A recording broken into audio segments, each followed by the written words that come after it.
how to use a KVT 400. So you're walking up to it for the first time, and it's a new installation, and you're not sure if everything works. What do you do? So the first step is read what's connected to it. So we'll have labeled it like carton 1 through 6.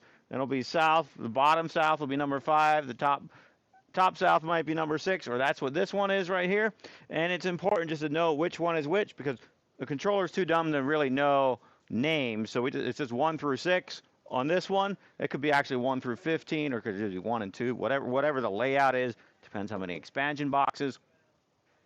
So you just go to the curtain, and right here we're at curtain number 6, and you just make it go closed, and then you go look out on the barn and see if it's actually going closed or not. If it's going open, then you hit open and see if it goes closed, because you got to check if it's new. Sometimes things are hooked up backwards. If it's hooked up backwards, you got to go in and flip the wires to get it correct. But this is all part of a new installation. Make sure it actually runs the direction that the controller thinks it is, because it wasn't always done. And then you can key through all the curtains with the little buttons here in the corner, and you run each of those one at a time.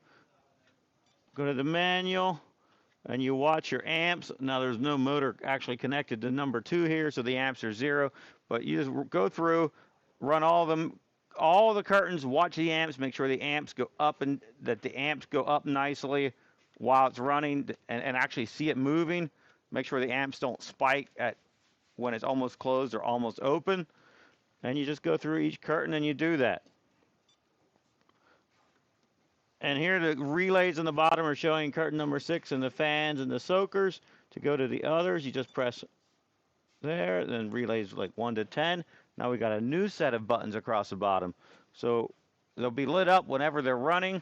And to get between the relays and the system, you temperature and then press these little buttons on the bottom.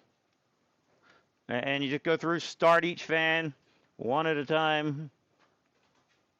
You should ask the electrician, but you try to force them on and see what starts, because when you're starting up a system, you just go through and make sure everything works and everything runs the right direction.